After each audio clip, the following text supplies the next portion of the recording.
Today I'm going to talk to you about mobile addiction. So my name is Haouat. I'm a software engineer for Sainsbury's at the ChopShop app. So ChopShop app actually is an app that lets you order 25 items in 1 hour. So if you forget something for dinner and you need it quickly, you can order and we will bring it to you, ChopShop. So have you ever noticed when you take the train, for example, or you're waiting for something, you're waiting in the store, or you're waiting for the doctor, have you ever noticed the number of people that are watching their phone? It's just massive. So as a developer, I was wondering actually if I was making people sick actually, because I'm a developer and at the same time I see so many people checking their phones, like wow. So we may be checking our phone a little bit too much. Well, how many times a day are we checking our phones? A little bit too much, apparently. There is a research study that proved that on average, Americans are checking their phones between 80 and 300 times a day while on vacation. It's quite a lot, right? So let's see together what are the different usages that we can have with our phone. With our phone, we can call, right? Quite cool. We can check the time. We can take pictures. We can do videos, playing games. And we can use so many apps. Like Steve Jobs was saying, there is an app for everything, right? So we are using our phones a lot. So actually, because we are using, there is a lot of usages, we are increasing the phone interaction. Are certain apps and games designed to be addictive? Let's see together different design that let us be addictive. So the first one is the infinite scroll. Actually, there is this guy, Haouat. He's a former from Mozilla, actually. And he say in 2006, he's the one who designed the infinite scroll. Imagine he said, if you don't give your brain time to catch up with your impulses, your action, you just keep scrolling. You're just waiting for something actually to come, and you are going into like a vortex of time. You're losing the notion of time. You're reducing the sense of control. You're just scrolling, and that's it. Now, if you compare the infinite scroll and the design of the limited pagination, I think everyone has noticed the design of Google. So when we have something like this, for example, we're going to check, okay, let's check the first, the second, the third page, but most obviously, we are not going to wait to use those kinds of pages in a limited way. Another interesting design, the pull and refresh. I do remember as a developer when I developed apps with the pull and refresh, it was quite cool. I really like it, and yeah, it was really nice. The thing is, if we think about, slot machines, think about the gesture, right? So this is actually the same thing that we are doing on our pull and refresh. We're just like pulling, and then we're waiting for something nice to come, or winning something cool. So this kind of thing makes us like waiting for the next post to come, the nice thing to come, and it could be very addictive.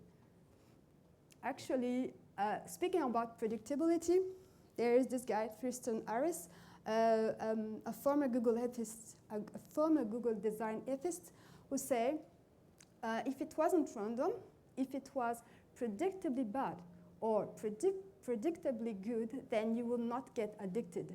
The predictability will take out the addictiveness.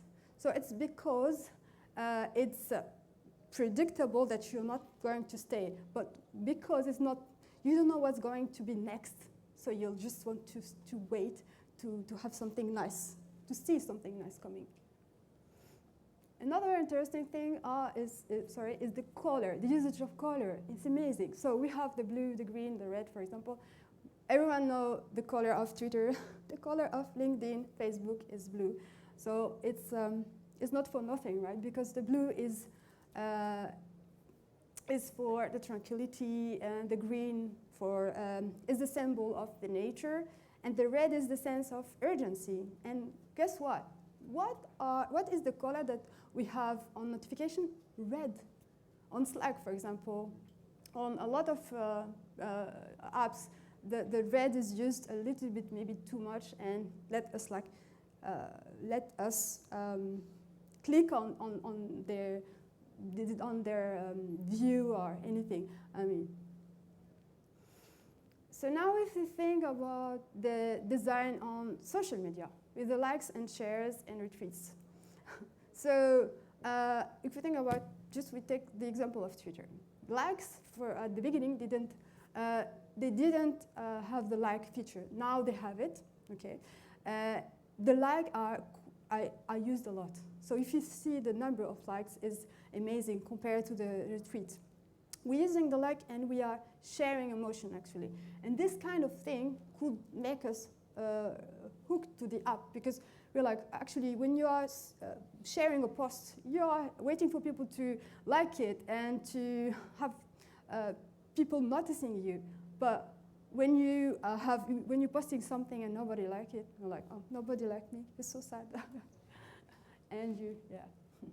So there is this feel-good feeling, the dopamine, when you have you have a lot of success on social media, you have a lot of followers, and your posts are very successful. So you feel very good, and you keep checking your phone for checking how many times, how many people has liked your previous posts.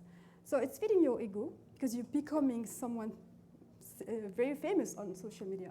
And actually for vulnerable teens, it's not very good for the self-worth, because they are building their personality through the usage of social media. So it could be very, I would say, we need to be careful with teenagers. Another interesting thing is the distraction economy. So YouTube, just YouTube. When you start to watch a video, you are watching the video, and then there will be a suggestion of another video to watch. So you're just staying for watching video A and then B and C, etc. Instagram, the stories. There's always a new story that you need to watch. Just in front of you, it's always there, so you'll always be distracted, always. And it's hard to stop. If we see a little bit of, if we analyze the statistic that we have on the smartphone addiction on the UK, we can see that we are using our phone quite a lot while watching TV, while working, before going to sleep. Yeah. Another aspect of the addiction will be on games. So actually, the video game addiction, has been classified as a mental health condition in June 2018. It's not nothing, right? Like people are suffering of this kind of addiction, and now it's classified. So yes. So if we take the example of Fortnite, I mean, a lot of people play, and yeah. So actually, there's parents who accused Fortnite to be as addictive as cocaine, so they pursue Fortnite for this because the teenagers are spending so many time in those kind of games that well, actually they start to be not socialized anymore. They don't eat. They don't even take a shower, etc. So it becomes like quite serious, actually. So what are the phone addiction? What are the effects of the phone addiction? Like we've seen before, we have compulsive behaviors. We can check a lot of times our phones. We have difficulties of concentration because of the distraction and the different notification that we can have. Sleep disturbance, apparently the blue light is not very good for sleeping, so it's better to not check maybe our phone too many times before sleeping. So how can we avoid this addiction? One of the solutions that has been suggested by Tristan Harris before is to grayscale our screen, actually, to neutralize the distracted effects of the colors.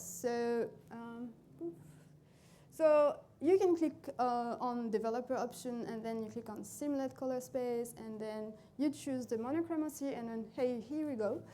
Your screen is going to be like gray, really. So it's really if you have like a serious problem with your phone, so you don't want to be that distracted, you can try this.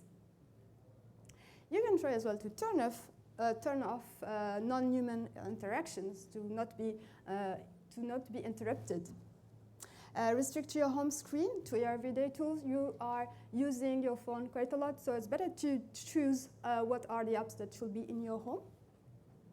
And you need to disconnect, right? Just have a walk and have a restorative rest.